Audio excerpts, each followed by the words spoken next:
അത്യുഷ്ണത്തിൻ്റെ കാലത്ത് കേരളത്തിലെ 20 ലോക്സഭാ മണ്ഡലങ്ങളിൽ നടക്കുന്ന വാശിയേറിയ തിരഞ്ഞെടുപ്പ് പോരാട്ടങ്ങളുടെ വിശേഷങ്ങളുമായി വോട്ട് വർത്തമാനത്തിലേക്ക് സ്വാഗതം.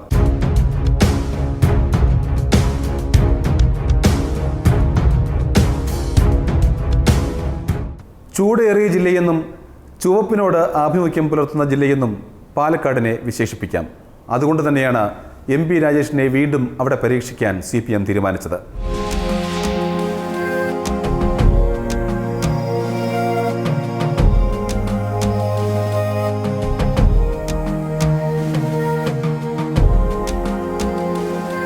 MP രാജേഷിലൂടെ തുടർച്ചയായ മൂന്നാം വിജയമാണ് CPM പാലക്കാട് ലക്ഷ്യമിടുന്നത്. ലോക്സഭാ തെരഞ്ഞെടുപ്പുകളിൽ കൂടുതൽ തവണ ഇടതുപക്ഷത്തോടൊപ്പം നിന്ന മണ്ഡലം എന്ന പ്രത്യേകതയും പാലക്കാടിനുണ്ട്. കൈവിട്ടുപോയ മണ്ഡലം തിരിച്ചുപിടിക്കാനാണ് UDF ശ്രമം. DCC പ്രസിഡന്റ് VK ശ്രീകണ്ഠനെ തന്നെയാണ് കോൺഗ്രസ് അതിനായി നിയോഗിച്ചിരിക്കുന്നത്. BJP അവരുടെ A ക്ലാസ് മണ്ഡലങ്ങളിൽ ഒന്നായി കണക്കാക്കിയിരിക്കുന്നതുമാണ് പാലക്കാട്. മണ്ഡലത്തിൽ നിർണായക സ്വാധീനമുള്ള C കൃഷ്ണകുമാറാണ് BJP സ്ഥാനാർത്ഥി. കഴിഞ്ഞ 2 തവണയും പാലക്കാട് നിന്ന് ലോക്സഭയിൽ എത്തിയ MP രാജേഷിന്റെ വികസന നേട്ടങ്ങളും വ്യക്തിപ്രഭാവവുമാണ് ഇടതുമുന്നണിക്ക് ഒരിക്കൽ കൂടി പ്രതീക്ഷയേകുന്നത്. ലോക്സഭാ മണ്ഡലത്തിലെ 7 നിയമസഭാ മണ്ഡലങ്ങളിൽ 5ഉം LDFന് ഒപ്പമാണ് എന്നതും അനുകൂല ഘടകമാണെന്ന് LDF വിശ്വസിക്കുന്നു. തന്റെ ശ്രമഫലമായാണ് IIT യാഥാർത്ഥ്യമായത് എന്നാണ് MP രാജേഷ് പറയുന്നത്. പാസ്പോർട്ട് സേവാ കേന്ദ്രം, റെയിൽവേ വികസനം, ഇൻസ്ട്രുമെന്റേഷന്റെയും ITIകളുടെയും പുനരുജ്ജീവനം എന്നതും തന്റെ ശ്രമം കൊണ്ട് ഉണ്ടായതാണെന്നും MP രാജേഷ് അവകാശപ്പെടുന്നു. ലോക്സഭാംഗമായി വളർന്നിട്ടും നാട്ടുകാരിൽ ഒരാളായി MP രാജേഷ് ജനങ്ങൾക്ക് ഒപ്പമുള്ളതും രാജേഷിന് അനുകൂലമായ നിലയിലേക്ക് കാര്യങ്ങൾ മാറുമെന്ന വിശ്വാസവും CPMനുണ്ട്. പൊതുവിലുള്ള ഫീഡ്ബാക്ക് വളരെ അനുകൂലമാണ്. വളരെ ആവേശകരമായ പ്രതികരണമാണ് ആളുകളിൽ നിന്ന് ലഭിക്കുന്നത്. മികച്ച വിജയം LDFനുണ്ടാവും. കേരളത്തിലാകെ രാഹുൽ ഗാന്ധിയുടെ വരവ് ഞങ്ങൾക്ക് അധിക ഗുണം ചെയ്യും. അല്ലെങ്കിൽ തന്നെ ഞങ്ങൾക്കൊരു മുൻതൂക്കമുണ്ട്.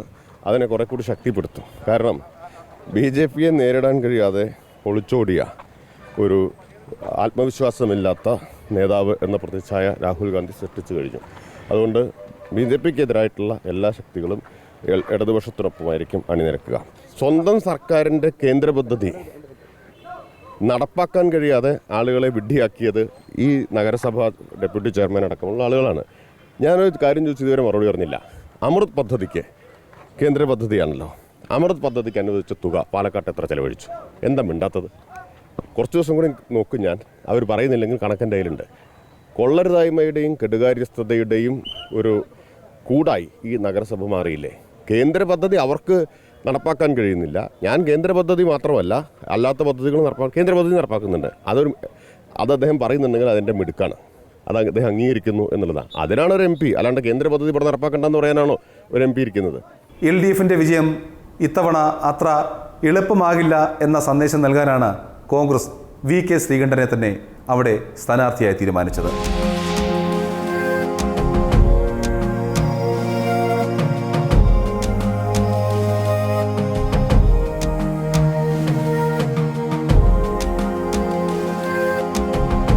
സ്ഥാനാർത്ഥി നിർണയം വൈകിയെങ്കിലും ആ കുറവ് പ്രചരണത്തിലെ വേഗവും ആവേശവും കൊണ്ട് മറികടക്കാനുള്ള ശ്രമത്തിലാണ് VK ശ്രീകണ്ഠൻ. ജില്ലയിലെ 381 കിലോമീറ്റർ ജയ് ഹോ പദയാത്ര നടത്തി അണികളെ ഏകോപിപ്പിക്കാൻ കഴിഞ്ഞത് ഗുണമാകുമെന്നാണ് കോൺഗ്രസിന്റെയും UDFന്റെയും വിലയിരുത്തൽ. വയനാട്ടിലെ രാഹുൽ ഗാന്ധിയുടെ സ്ഥാനാർത്ഥിത്വത്തിന്റെ അലയൊലികൾ പാലക്കാട്ടേക്കും എത്തുമെന്ന പ്രതീക്ഷ VK ശ്രീകണ്ഠനുണ്ട്. കഴിഞ്ഞ തവണ MP വീരേന്ദ്രകുമാർ UDF സ്ഥാനാർത്ഥിയായി മത്സരിച്ചപ്പോൾ കിട്ടാതിരുന്ന കോൺഗ്രസ് വോട്ടുകൾ മുഴുവൻ ഇത്തവണ VK ശ്രീകണ്ഠന് കിട്ടുമെന്നാണ് കോൺഗ്രസ് ജില്ലാ സംസ്ഥാന നേതൃത്വങ്ങളുടെ പ്രതീക്ഷ. കഴിഞ്ഞ നിയമസഭാ തെരഞ്ഞെടുപ്പിൽ ഉണ്ടായ അടിയൊഴുക്കുകൾ CPM സ്ഥാനാർത്ഥിയായിരുന്ന NN കൃഷ്ണദാസിന്റെ തോൽവിക്ക് കാരണമായി എന്നതും പ്രതീക്ഷയോടെയാണ് UDF കാണുന്നത്. വരും ദിവസങ്ങളിൽ കൂടുതൽ സംസ്ഥാന ദേശീയ നേതാക്കൾ മണ്ഡലത്തിൽ എത്തുന്നതോടെ അണികളുടെ ആവേശം ഇരട്ടിയാകുമെന്നും UDF വിലയിരുത്തുന്നു. 10 വർഷമായിട്ട് ജനപ്രതിനിധിയായിരുന്നിട്ട് ഉള്ള MP ഈ മണ്ഡലത്തിൽ കൊണ്ടുവന്ന വികസന പ്രവർത്തനം എന്താണ് എന്ന് ജനങ്ങൾ ചോദിക്കുമ്പോൾ അദ്ദേഹത്തിൻ്റെ വിശദീകരണം MP ഫണ്ട് ചെലവഴിച്ചതിനെ പറ്റിയാണ്. നിങ്ങൾക്കറിയാം, ഈ MP ഫണ്ടെന്ന് പറയുന്നത് എല്ലാവർക്കും ലഭിക്കുന്നതാണല്ലോ. അത് ചെലവഴിക്കാനുള്ളതാണല്ലോ. അതൊരു മഹിമയായിട്ട് എടുത്ത് കാണിക്കാൻ കഴിയില്ല. മാത്രമല്ല ഈ നിയോജക മണ്ഡലത്തിൽ തുടങ്ങി വെച്ച പല വികസന പദ്ധതികളുണ്ടായിരുന്നു മുൻകാലത്ത്. അതെല്ലാം പാതി വഴിയിൽ മുടങ്ങിക്കിടക്കുക. ഏതെങ്കിലും ഒരു പദ്ധതി തുടങ്ങാനോ മുടങ്ങിക്കിടന്നത് വീണ്ടും ആരംഭിക്കാനോ എം പിക്ക് കഴിഞ്ഞിട്ടില്ല. എല്ലാ അർത്ഥത്തിലും നിരാശാജനകമായിട്ടുള്ള ഒരു പ്രവർത്തനമാണ് നിലവിൽ എം പിയുടേത്. വലിയ സ്വീകാര്യതയാണ് ഐക്യജനാധിപത്യ മുന്നണിക്ക് പാലക്കാട് കിട്ടുന്നത്. പ്രത്യേകിച്ച് കേന്ദ്ര ഗവൺമെൻറ്റിൻ്റെ 5 വർഷത്തെ ദുർഭരണം അതുതന്നെയാണ് വിലയിരുത്തുന്നത്. ആ ഗവൺമെൻറ്റിൻ്റെ നടപടി കൊണ്ട് ദുരിതം അനുഭവിക്കാത്തവരാരും ഈ നിയോജകമണ്ഡലത്തിലില്ല. അതുകൂടാതെ മേമ്പൊടിക്ക് 1000 ദിവസത്തെ സംസ്ഥാന സർക്കാരിൻ്റെ ഭരണവും അതുകൂടെ ആയപ്പോൾ എല്ലാം പൂർണ്ണമായി. കോൺഗ്രസ് തിരിച്ചു വരണം എന്നാഗ്രഹിക്കുന്ന ജനങ്ങൾ, പ്രത്യേകിച്ച് രാഹുൽ ഗാന്ധി പ്രധാനമന്ത്രിയാകണം എന്നാഗ്രഹിക്കുക. പാലക്കാട് നിയോജകമണ്ഡലത്തിൻ്റെ തൊട്ടടുത്താണ് വയനാട്. തൊട്ടടുത്ത് കിടക്കുന്ന വയനാട്ടിൽ രാഹുൽ ഗാന്ധി വരുന്നത് ഏറെ ആവേശം അണികളിലും ജനാധിപത്യ വിശ്വാസികളിലും സൃഷ്ടിച്ചിട്ടുണ്ട്. പ്രചരണ കാര്യത്തിൽ UDF പറയില്ല എന്നുള്ളതൊക്കെ വെറുതെ വരുത്തി തീർക്കാനാണ്. ഗ്രാമാന്തരങ്ങളിലേക്ക് പോയി നോക്കണം. നമ്മുടെ കയ്യിൽ LDFൻ്റെ കയ്യിലുള്ള പോലെ കോടികളില്ല. BJPക്കും BJPയുടെ ഭരണത്തിൽ കോർപ്പറേറ്റ് മുതലാളിമാരുടെ പിന്തുണയുണ്ട്. ആ കോടികളുടെ പണമൊഴുക്കല്ലാതെ മറ്റ് പ്രചരണത്തിലൊന്നും UDFൻ്റെ ഒപ്പം നിൽക്കില്ല. പണത്തിൻ്റെ കാര്യത്തിൽ UDF പറകിലാണ്, പ്രചരണത്തിൻ്റെ കാര്യത്തിൽ ഒരിക്കലും പിന്നിലാകില്ല. എല്ലാ ഗ്രാമങ്ങളിലും നമ്മുടെ സന്ദേശം എത്തിച്ചു, എല്ലാ വീടുകളിലും എത്തിച്ചിട്ടുണ്ട്. നല്ല രീതിയിലുള്ള പ്രചരണമാണ് UDFന് വേണ്ടി നടക്കുന്നത്. ഏറ്റവും കൂടുതൽ ആനുകൂല്യം കിട്ടാൻ പോകുന്നത് വയനാടിൻ്റെ തൊട്ടടുത്ത് കിടക്കുന്ന പാലക്കാടിനാണ്. നമ്മളുമായിട്ട് അതിർത്തി പങ്കിടുന്ന ഒരു ലോക്സഭാ മണ്ഡലമാണ്. കേരളത്തിൽ നിന്നും ആദ്യമായിട്ട് ഒരു പ്രധാനമന്ത്രി സ്ഥാനാർത്ഥി വരുമ്പോൾ അതിൻ്റെ ആവേശം 10 മടങ്ങ് വർദ്ധിച്ചിരിക്കുകയാണ്. അണികളിൽ മാത്രമല്ല ജനങ്ങളിലും വലിയ ആവേശമാണ് UDFന് അനുകൂലമായിട്ടുള്ളത്.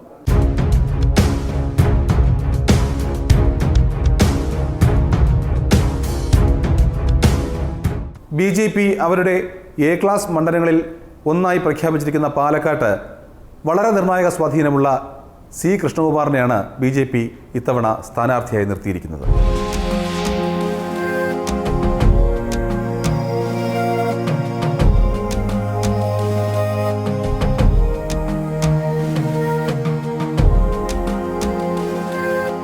കേരളത്തിൽ BJP പ്രത്യേകം ശ്രദ്ധ പതിപ്പിക്കുന്ന മണ്ഡലങ്ങളിൽ ഒന്നായ പാലക്കാട് ശക്തനായ സ്ഥാനാർത്ഥിയെ തന്നെയാണ് BJP മത്സരിപ്പിക്കുന്നത്. BJPയുടെ ജനകീയ മുഖമായ C കൃഷ്ണകുമാറാണ് പാലക്കാട്ടെ BJP സ്ഥാനാർത്ഥി. സ്ഥാനാർത്ഥി പ്രഖ്യാപനം വന്ന് 12 മണിക്കൂറിനുള്ളിൽ മണ്ഡലത്തിലുടനീളം റോഡ് ഷോ നടത്തിയാണ് C കൃഷ്ണകുമാർ വരവറിയിച്ചത്. വ്യത്യസ്തമായ പ്രചരണ തന്ത്രങ്ങളിലൂടെയാണ് കൃഷ്ണകുമാർ ശ്രദ്ധേയനാകുന്നത്. പാലക്കാട് നിന്നും കഞ്ചിക്കോട് വരെ ട്രെയിനിൽ യാത്ര ചെയ്ത് വോട്ട് ചോദിച്ചാണ് കൃഷ്ണകുമാർ ഇതിന് തുടക്കം കുറിച്ചത്. CPMും BJPയും തമ്മിലാണ് മണ്ഡലത്തിലെ പ്രധാന മത്സരമെന്ന പ്രചരണ തന്ത്രവും BJP പ്രയോഗിക്കുന്നുണ്ട്. കേന്ദ്ര സർക്കാരിന്റെ ഭരണ നേട്ടങ്ങളും BJP ആയുധമാക്കുന്നു. മോദി സർക്കാർ കഴിഞ്ഞ 5 വർഷക്കാലം ഈ രാജ്യത്ത് നടപ്പാക്കിയ ജനക്ഷേമകരമായിട്ടുള്ള പദ്ധതികൾ, 300-ലധികം ജനക്ഷേമകരമായിട്ടുള്ള പദ്ധതികൾ ഏറ്റവും വിജയകരമായിട്ട് സമൂഹത്തിലെ താഴെത്തട്ടിലുള്ള ആളുകൾക്ക് വേണ്ടി നടപ്പാക്കിയ സർക്കാരാണ് മോദി സർക്കാർ. ആ സർക്കാർ വീണ്ടും അധികാരത്തിൽ വരണമെന്ന് ഇന്ത്യയിലെ കോടിക്കണക്കിന് ജനങ്ങൾ ആഗ്രഹിക്കുക. വളരെ ആവേശകരമായിട്ടുള്ള ഒരിക്കലും പ്രതീക്ഷിക്കാത്ത കേന്ദ്രങ്ങളിൽ നിന്നുള്ള പോലും വലിയ പിന്തുണയാണ് ഈ തെരഞ്ഞെടുപ്പിൽ ലഭ്യമാവുന്നത്. അമ്മമാരും സഹോദരിമാരും പറയുന്നത്, ഞങ്ങളുടെ ശബരിമലയെ തകർക്കാൻ ശ്രമിച്ച, ഞങ്ങളുടെ ആചാരങ്ങളും അനുഷ്ഠാനങ്ങളും തകർക്കാൻ ശ്രമിച്ച പിണറായി സർക്കാരിനെതിരായിട്ടുള്ള വോട്ട് ഇത്തവണ ഭാരതീയ ജനതാ പാർട്ടിക്കാണ്. ഞങ്ങളോടൊപ്പം ശബരിമലയെ സംരക്ഷിക്കാനും ശബരിമല സംരക്ഷിക്കുന്നതിന് വേണ്ടിയിട്ട് പോലീസ് മർദ്ദനവും തടവറയും സ്വീകരിച്ച ഭാരതീയ ജനതാ പാർട്ടിയുടെ പ്രവർത്തകർക്കും ഭാരതീയ ജനതാ പാർട്ടിക്കുമാണ് ഞങ്ങളുടെ വോട്ട് എന്നാണ് അമ്മമാരും സഹോദരിമാരും പറയുന്നത്. രാഹുൽ ഗാന്ധി വയനാട്ടിൽ വന്നത് തന്നെ UDFൻ്റെയും അതുപോലെ തന്നെ കോൺഗ്രസിൻ്റെയും പ്രവർത്തകർ ആത്മവിശ്വാസം കളയുന്നതാണ്. കാരണം അമേത്തിയിൽ വർഷങ്ങളായിട്ട് ജയിക്കുന്ന ലോക്സഭാ മണ്ഡലത്തിൽ അവിടെ നിന്ന് പേടിച്ച് വയനാട്ടിൽ വന്നതോടുകൂടിയിട്ട് കോൺഗ്രസിൻ്റെ സാധാരണ പ്രവർത്തകർക്ക് ഒരു കാര്യം ബോധ്യമായി. കോൺഗ്രസ് ഉത്തരേന്ത്യയിൽ നാമാവശേഷമാവാൻ പോവുകയാണ്. സ്വന്തം പ്രധാനമന്ത്രി സ്ഥാനാർത്ഥി പോലും അവിടെ ജയിക്കില്ല എന്നുള്ളത് അവർക്കടക്കം ബോധ്യമായി. അവരുടെ ആത്മവിശ്വാസം കുറയുകയാണ് ചെയ്തിരിക്കുന്നത് രാഹുൽ കേരളത്തിൽ വന്ന സമയത്ത്. ഈ അമൃത് പദ്ധതി 2020 മാർച്ച് 31 മുമ്പാണ് പൂർത്തീകരിക്കേണ്ടത്. അതിൽ 110 കോടി രൂപയുടെ കുടിവെള്ള പദ്ധതി പാലക്കാട് നഗരത്തിൽ അടുത്ത 2050 വരെയുള്ള ജനസംഖ്യ കണക്കാക്കി 24 മണിക്കൂറും കുടിവെള്ളം കിട്ടുന്ന പ്രദേശമായിട്ട് പാലക്കാടിനെ മാറ്റാനുള്ള ഒരു സമഗ്രമായിട്ടുള്ള കുടിവെള്ള പദ്ധതി, അതിൻ്റെ പ്രവൃത്തികൾ പൂർണ്ണമായിട്ട് നടന്നുകൊണ്ടിരിക്കുന്നു. ഏകദേശം 25-30% പ്രവൃത്തി പൂർത്തിയാക്കി. അടുത്ത ഡിസംബർ ആകുമ്പോഴേക്കും 100% പുതിയ ഫിൽട്ടർ പ്ലാന്റും ടാങ്കുകളും പുതിയ പൈപ്പ് ലൈനുകളും ഇടുന്നതിന് പ്രവൃത്തി പൂർത്തീകരിക്കാൻ കഴിയും. അതുപോലെ തന്നെ നഗരത്തിലെ 23 റെസിഡൻഷ്യൽ കോളനികളുടെ പാർക്കുകൾ, അതിൽ 3 പാർക്കുകൾ നവീകരിച്ചു കഴിഞ്ഞു. പാലക്കാട് നഗരത്തിലെ നടപ്പാതകളുടെ നവീകരണം, 2 നടപ്പാതകളുടെ നവീകരണം കഴിഞ്ഞു. ബാക്കിയുള്ളതിൻ്റെ ടെൻഡർ നടപടികൾ പൂർത്തിയാക്കി. ഇലക്ഷൻ പ്രഖ്യാപിച്ചുകൊണ്ട് മറ്റുള്ള പൊതുമരാമത്ത് പ്രവർത്തികൾ ആരംഭിക്കാൻ പാടില്ല എന്നുള്ള സർക്കാർ നിർദ്ദേശം കൊണ്ട് അത് നിർത്തിവെച്ചിരിക്കുകയാണ്. ദേശീയ നേതാക്കൾ വരുന്നുണ്ട്. പ്രധാനമന്ത്രി അടക്കമുള്ള ആളുകൾ പാലക്കാട് എത്തുന്നതാണ് പ്രതീക്ഷ. തീർച്ചയായിട്ടും ദേശീയ തലത്തിലുള്ള നേതാക്കളുണ്ടാവും, സംസ്ഥാന നേതാക്കളും ഇനിയുള്ള വരുന്ന ദിവസങ്ങളിൽ പാലക്കാട് പര്യടനത്തിലുണ്ടാവും. 2009 ആദ്യ മത്സരത്തിൽ കോൺഗ്രസിലെ സതീശൻ പാച്ചേനിയെ ശക്തമായ മത്സരത്തിൽ 1820 വോട്ടിന്റെ തുച്ഛമായ ഭൂരിപക്ഷത്തിലാണ് MP രാജേഷ് തോൽപ്പിച്ചത്. 2014 UDFിലെ MP വീരേന്ദ്രകുമാറിനെ 1,05,300 വോട്ടിന്റെ വർദ്ധിച്ച ഭൂരിപക്ഷത്തിലാണ് MP രാജേഷ് പരാജയപ്പെടുത്തിയത്. അന്ന് BJP സ്ഥാനാർത്ഥിയായി മത്സരിച്ച ശോഭാ സുരേന്ദ്രൻ നേടിയത് 1,36,541 വോട്ടാണ്.